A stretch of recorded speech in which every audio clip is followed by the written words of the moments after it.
Greetings, fellow royal messengers. Rhadamant here. Thank you for tuning in to Norland, Episode 3, Trade Policy. So the library here allows us to start studying the books that we have. So we already have knowledge of a rye field, and that's something that Varn knows. I'm going to have Kleb learn, or I'm going to have Varn learn the temple, and Kleb learn how to grow hops and make beer. So over in the production management, beer is something that your nobles want to drink over moonshine. Moonshine is not preferred. Additionally, I'm going to increase the level of the brewery, and I'm going to build that next. Because the level of your brewery allows you to employ one more person at the facility, because I am trying to ramp up the amount of beer, or moonshine rather, that we make.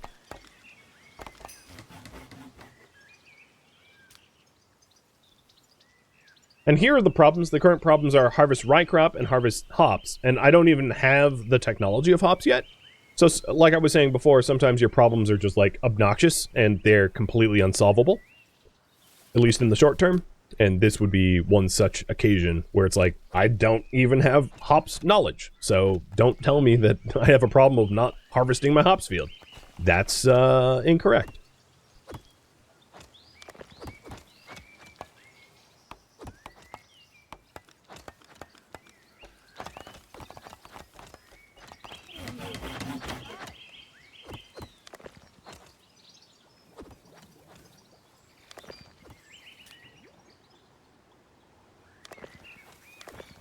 Can this dorm fit? Oh.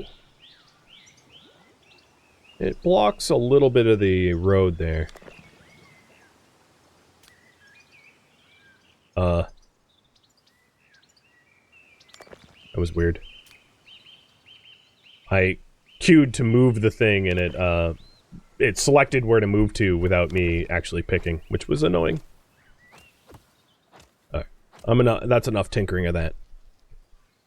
So Varn's studying the temple, and I would say that getting a temple up first thing is probably really important, because your temple is going to be where people seek piety. So if we take a look at the mood of our people, the Holy Sophia has forsaken me is a result of not having a temple to pray at. So that's going to be one of the first things that you should probably focus on. And I put Varn in charge of learning that, because Varn's intelligence is a lot higher than Kleb's, so she's going to learn it faster. And also Kleb spends a lot of time inspecting buildings to make sure that they are being productive and doing what they need to do, meaning that Varn's only other task is teaching Colin. Can you change the type of field without rebuilding it? No. And one of the reasons is the fields have different requirements. So like a rye field costs 80 wood, a rutabaga field costs 40. So if you could do that without, rebuilding it, you could just build all rutabaga fields and then tell them to grow rye or hops, and that would be a bit of a cheat.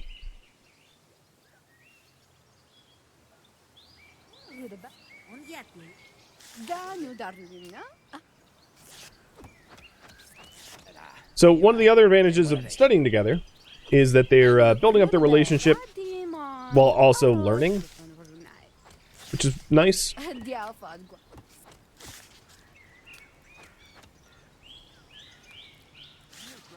I'm also going to choose to have Kleb reward Varn. And the reason is, Varn currently has 0 holy rings, and Kleb has 20. And they're both nobles. They're both royal. And equaling that number a little bit is going to help Varn in the long run. It will also build her loyalty up as a result of Kleb rewarding her.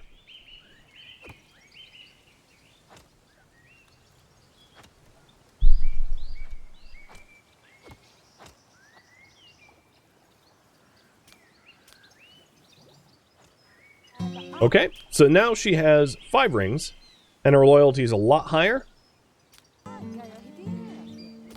And I'm going to have them have, let's see, spend time together. will be able to repeat the action in 6 hours. So it's at midnight they will be able to do that. Oh, Kleb and Avaran are going on a date together. Great. That's definitely going to help out their relationship a lot. Unless one of them just refused to date. Yep. They did. Well, I'll have to work on that relationship then. Oh, no, they didn't refuse to date.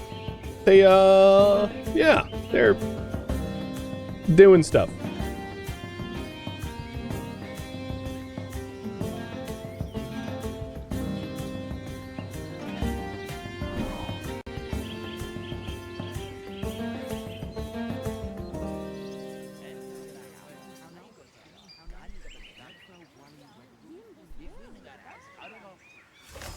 Okay. Avaran is pregnant with Kleb's child.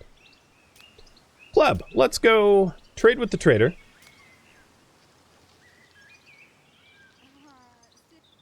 At least they like one another, so that's good. And we are going to sell the 2 prisoners that we got, who are non-Varn. We owe 66 in taxes for our warriors. I will pick up Training Ground. No, actually, I'm not going to pick up Training Ground just yet. I'll pick up Correct Cutting as a book. Also, it's worth noting, the books are written in different languages. So, for instance, Flavorful Ale is written in a universal language, whereas Mace, Stun, or Longevity, or this book I just bought, which is Correct Cutting, is written in Varn.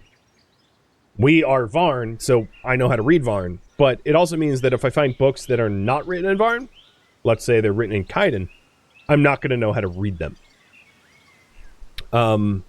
We have a whole lot of rutabaga, so I'm going to sell 100 rutabaga. Actually, I'm going to sell, let's say, just 70 rutabaga at the market, keeping 100 for myself, and trade. So bought another book, but we didn't break the bank because we sold 2 prisoners and sold a whole bunch of rutabaga that we had for yield.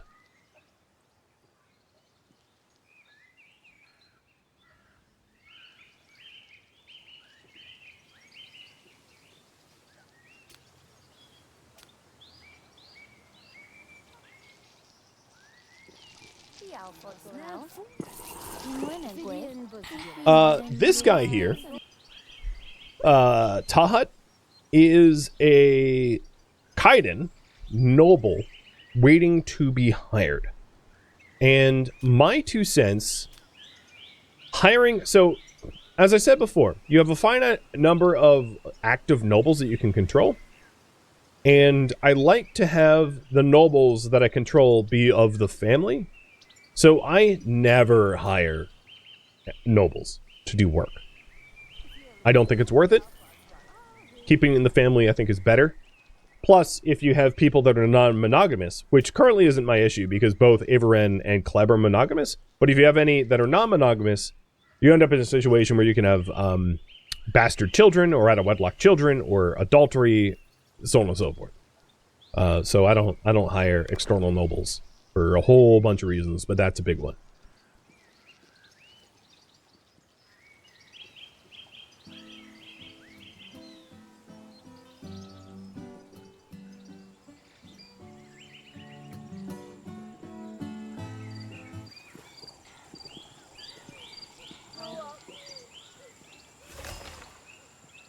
Economic report. So, it's the first day that we actually gained a positive net in gold, but some of that was just a result of selling all of the rutabagas and the 2 prisoners that we had. We're still not really producing too much in terms of economic value because it's, you know, just some rutabaga fields and the like. Migration. We are going to get 4 more migrants. Cool.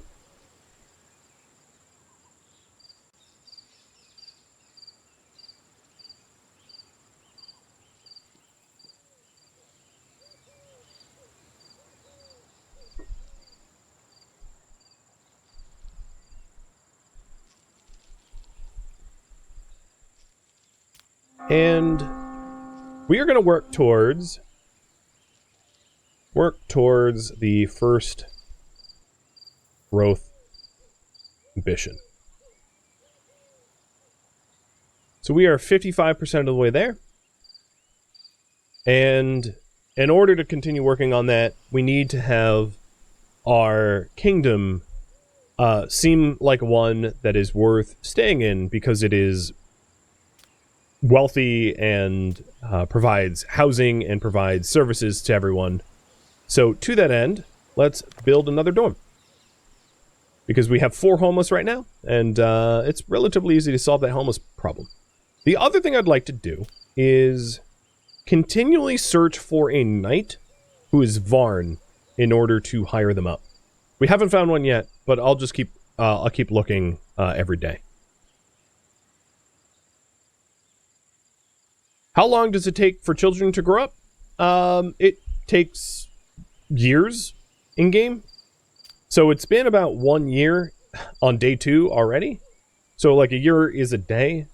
So depending on their age, because I don't really know their age, it's just a small child, it might take like 20 days for them to grow up or something like that.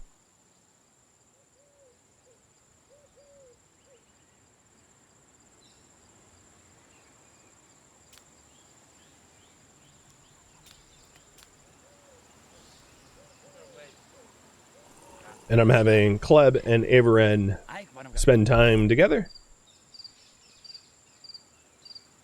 And then he got punched out drunk and she had to carry him home despite the fact that she's pregnant. What a relationship they have. Also, he's like sleeping in the wrong bed too.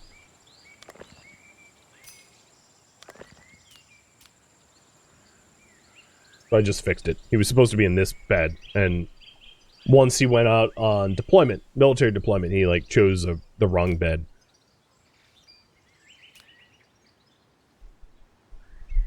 Cheers.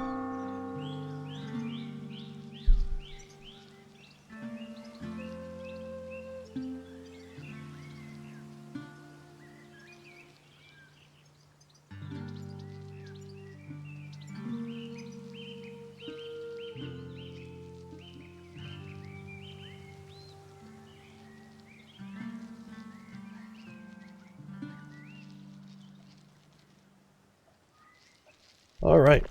So we'll get the other dormitory up, and that will help house some of our homeless, because we have 4 homeless right now.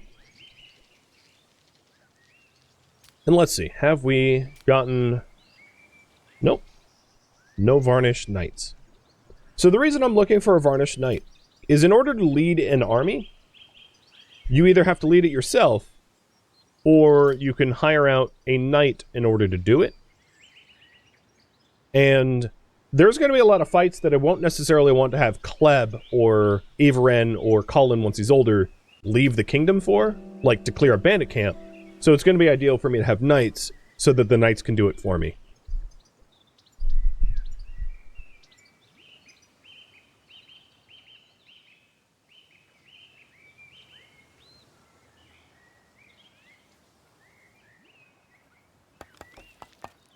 So we have one unemployed peasant. Let's go ahead and upgrade the 2 lumber mills that we have so that each lumber mill can employ 1 more person.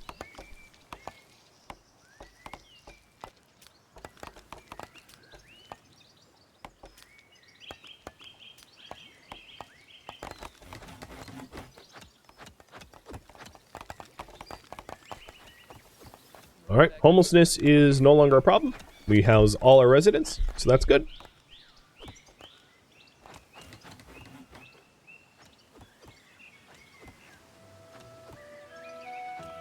And Colin is continuing to level up, which is great. He's happy and he's learning.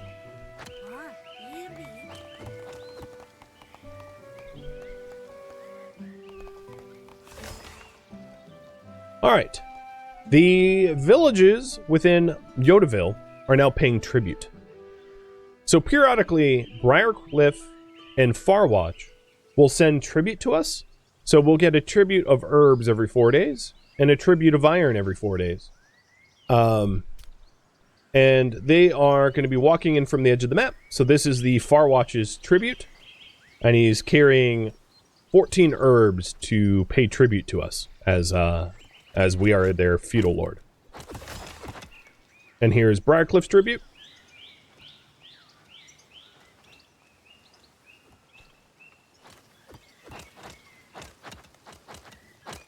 Alright, the lumber mills got upgraded. At this point, the next thing I probably want to construct is going to be a mill. The thing about a mill is, I'm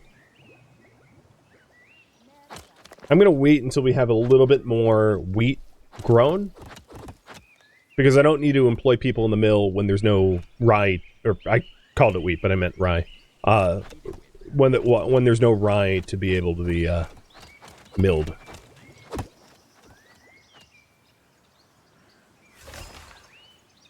And daily statistics. No one left the city, no one became fanatics or loyalists, cutthroats, or vagabonds. Mild fatigue, as a frequent negative thought. Fatigue is a result of the lack of alcohol. Prisoners, none. No problems. No inflamed wounds. And average mood was pretty good, at 70. Now, in terms of managing fatigue, the best thing I could do is to make sure that the brewery is continuing to brew. So that there's enough people working in the brewery and enough rutabaga supplied to make moonshine, because that's causing the fatigue. So I'll keep an eye on that. And upgrade the brewery if need be to make more moonshine. Additionally, one of my 4 neighbors does buy moonshine. So we could also brew extra moonshine in order to sell it to Starstream. Would not be a particularly bad idea. So to that end, let's go ahead and upgrade the brewery to level 3. And start to build a stockpile of moonshine so that we can supply it to our own citizens and also potentially export it out to Starstream.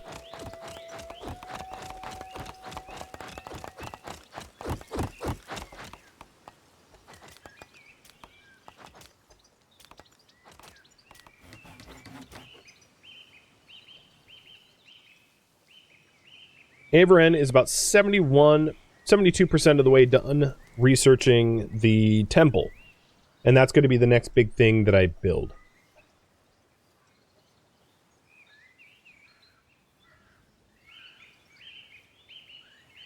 So the current priority is grow and build a temple. Pretty straightforward. So the moonshine order just got completed. And I'm going to increase the moonshine order up to 100. And then poll you guys, should I start a trade agreement with Starstream? So Starstream wants moonshine. Generally speaking, the more processed the goods, the more money you'll get from it. So we could have a trade agreement with Wind Peak or Dust Valley for rutabaga. But we're going to make a little bit more money, I think, selling to Starstream. Additionally, Starstream is Varn of our culture, whereas Wind Peak and Dust Valley are not. So we might prioritize building up a relationship with our varnished neighbors a little bit more. Quantum, thank you for the resub, or the gifted subs rather, and Grudge Bear for the resub. Cheers.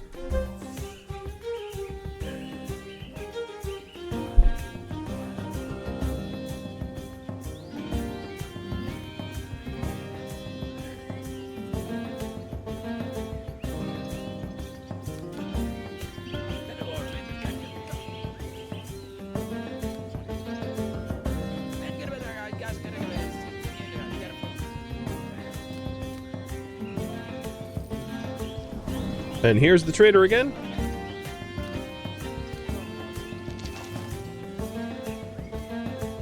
So let's see. We owe 64 in taxes.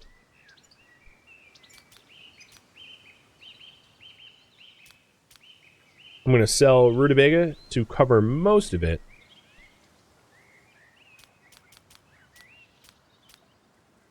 And some moonshine too.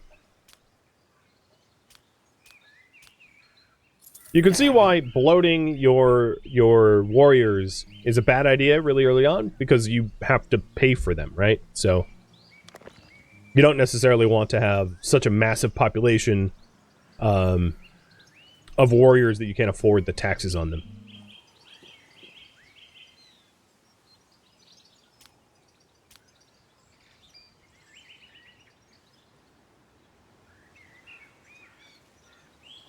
So we have 2 unemployed right now, and I think it would be reasonable soon to get a mill so that we can mill up the flour, or the rye rather, into flour.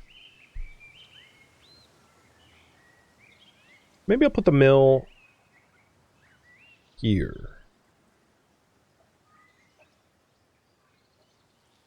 And that will employ the 2 currently unemployed.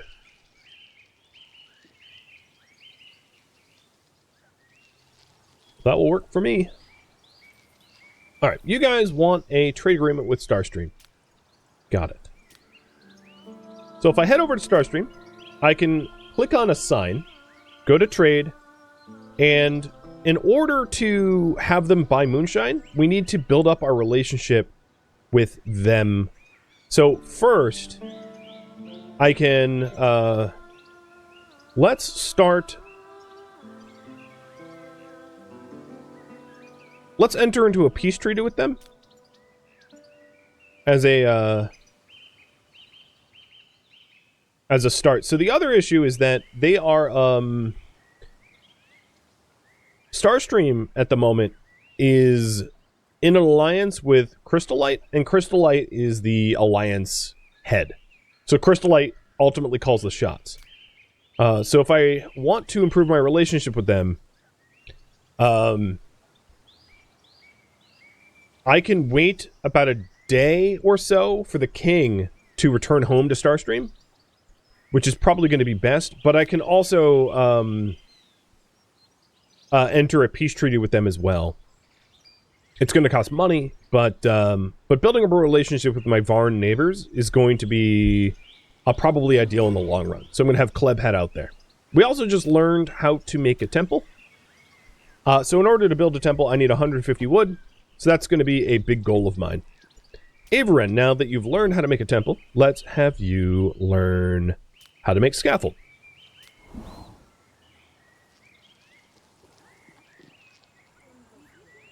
And the way knowledge works is Averin now has the knowledge of how to make a rye field, a mill, and a temple. And if she grows old, she might lose those knowledge, and when she dies, they're gone. So what's important is that you pass on this knowledge to your offspring so that your kingdom can continue to know how to do these things. So that means once Colin's older, Averin can try to... there's a social called Wise Conversation. And when they're old enough, you can have wise conversations. And a conversation will occur in which characters can share knowledge with each other, but only knowledge that the others doesn't already know. So there's a % chance to share basic level knowledge gray, advanced level knowledge green, and highest level knowledge purple. And each point in teaching adds 3% to the probability of sharing knowledge. The Enlightener trait increases its chance by 35%, and if the character is elder, it increases its chance by 20%. So what ends up happening is as you grow older, as you become an elder, it's going to be really important to pass off knowledge to the next generation, basically the heir apparent, or whoever's younger. So if you have like a younger sibling, or if you have another child, to pass off that knowledge before you die, because otherwise what ends up happening is the next leader is going to have to learn for themselves, which takes a lot longer. It's better to have wise conversations and to pass that knowledge on, rather than have the future generation have to learn it all from books, which is honestly the slowest way.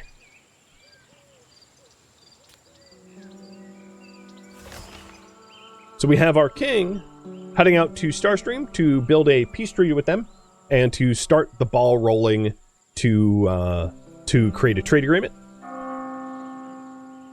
So the current priority right now is build a temple and form a trade agreement with Star.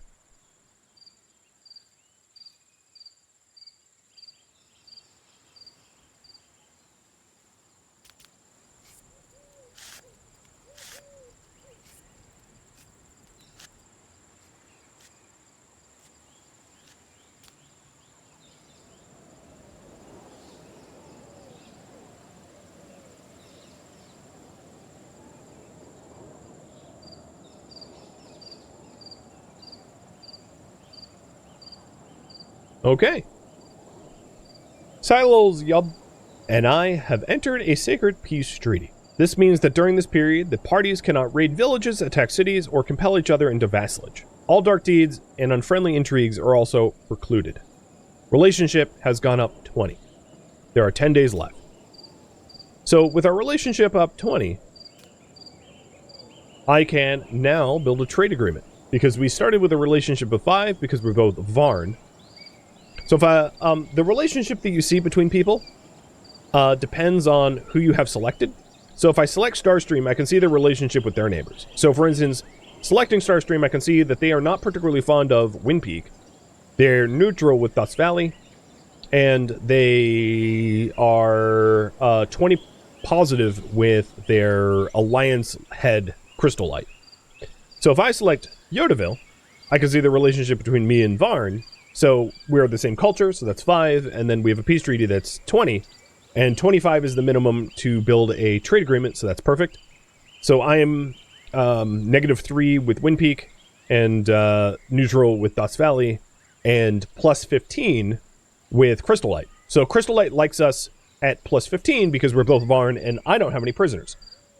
So in keeping no prisoners, I've made Crystal Light happy, because that's something that they like. So let's go ahead and enter a trade agreement with Starstream. And I'm using Kleb, because Kleb has better trade than Averin. So Kleb will get a 12% price adjustment because of his skill in trade. He is a trade of level 9, and the king of Starstream has a trade of level 5. Of course, if their king was infatuated with me, relationship of 100, we could get a large discount, but, you know, I don't think that's going to be happening anytime soon. So let's go ahead and enter the Moonshine trade agreement and form that so we can actively trade with Starstream.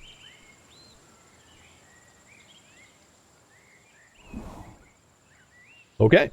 Kleb, my friend. For me, it is a great honor to engage in a trade agreement with you. Trade, above all, serves as an assurance of peace between our kingdoms. Signed and sealed, King Silo. Our relationship with King Silo is improved 10. The city budget of the partner will increase, and the population of their city will grow by 1 for each transaction.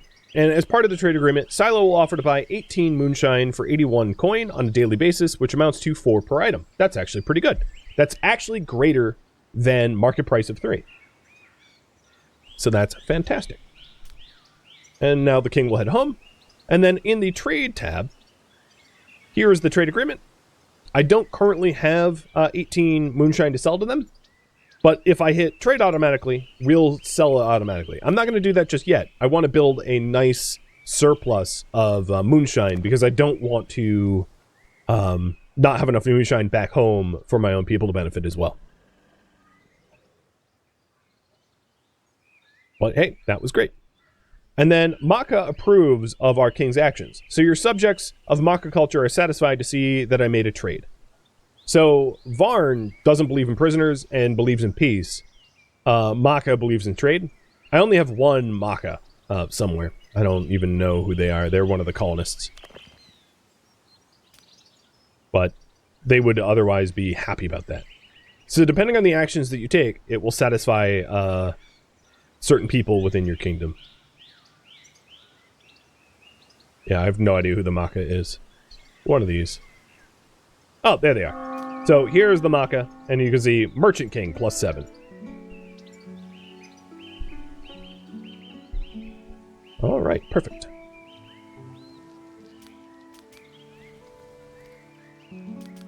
So Kleb's coming home, having made a pretty good relationship with Starstream over there. The New Empire. Civilization disappears gradually. The process can last for centuries, and ordinary citizens don't notice anything until the very end. But a ruler knowledgeable in history must understand that only by uniting warring kingdoms can he prevent the onset of Dark Ages. Norland is now at a crossroads. The church has long been unable to cope with the variety challenges its people face. Frequent wars, famine, and disease have become commonplace. Technologies and knowledge are not yet lost, But if nothing is done, they will soon disappear, and with them, civilization will vanish. There is always hope, but for that, you must unite 12 Norland provinces under your control, either as a king of a vassal state, or as a leader of an alliance of free cities, and proclaim yourself the emperor, and challenge the church's inquisition. So that is the ultimate goal. So I have two ambitions now. One is fruitful, to have a population of 59, and then the other is the new empire, to be the head of an alliance of 12 free states.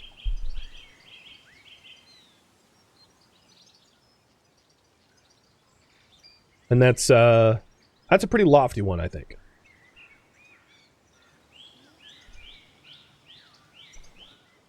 So here, we haven't done an inspection of the brewery in a while. I'm going to hit priority on this because of our trade agreement. So Kleb is going to prioritize that once he gets home. And I'll probably micromanage him to make sure that he does it, so that I can get the moonshine that Starstream requires.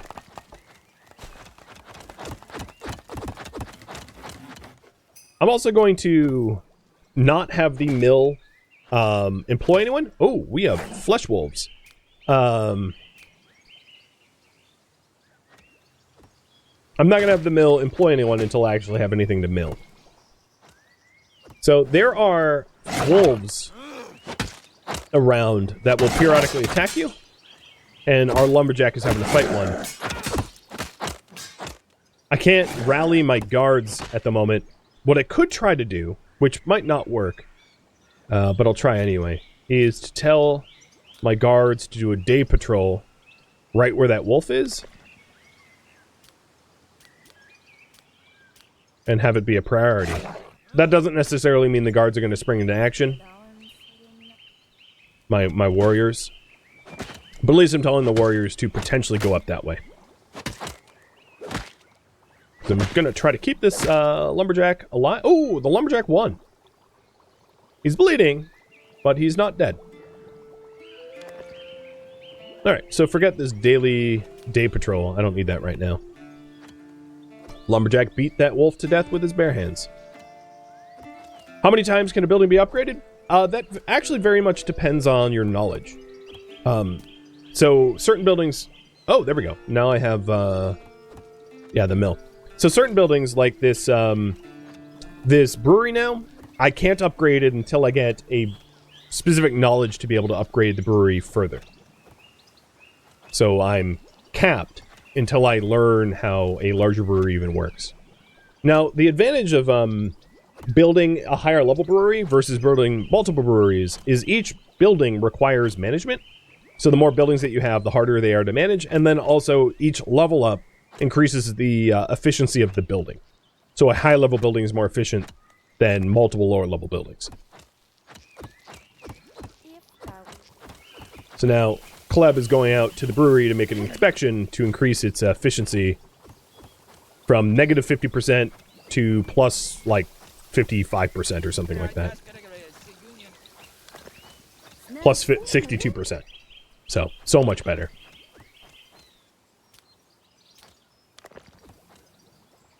And I know it's tiny, but the little numbers over here are how many that we're producing.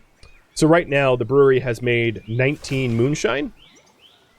And at the end of the day, it will be stockpiled, and then I can use it as I see fit.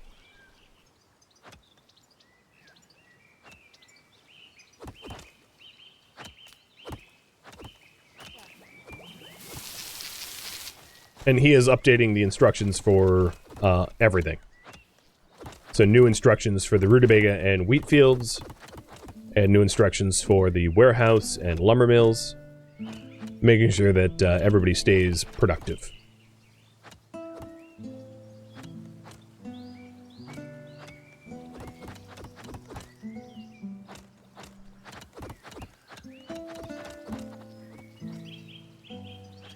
So in order to get the temple, we need 150 wood, which is kind of a barrier to hit.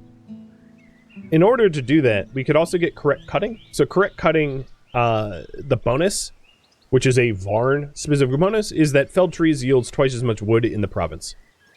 So as soon as Avaran and Kleb are done reading the books that they're currently studying, I'm going to have one of them get correct cutting so that our lumber mills produce a lot more wood as a result. And that way we can expand more easily. So I'm going to take the trade agreement off of the current priority because we did form a trade agreement with Starstream. The next question I have is, should we consider a trade agreement with Wind Peak or Dust Valley?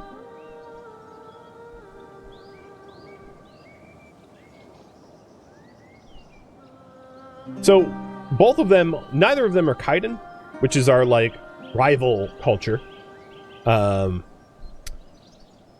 So I could head to either of these in order to form trade agreements if you want, and I'll give you 5 minutes to vote on that. And they're both asking for rutabaga. So if we vote yes, I could dramatically ramp up my rutabaga production in order to fulfill the trade agreements. That would be fun. Let's see, is there a Varn captain or knight yet? No, there isn't. Phooey.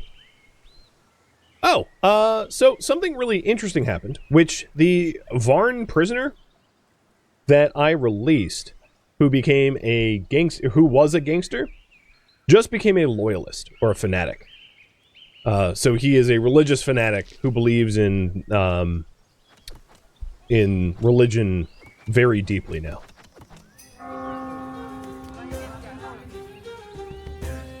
For better or for worse.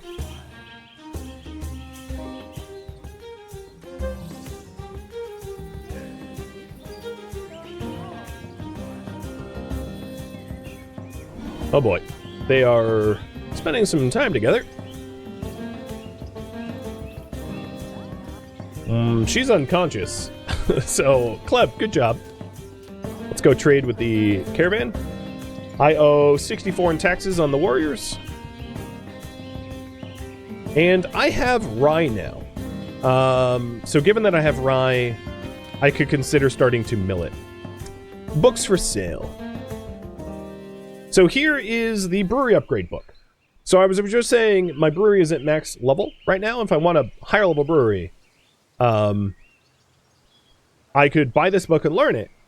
And in order to learn this book, the person studying it needs, ideally will have a intelligence of 9.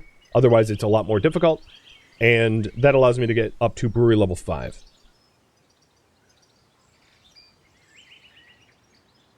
I want to buy the Fertilize Correctly book, which is a Varn-based book, and I don't mind shelling out the money for it. Seems fine.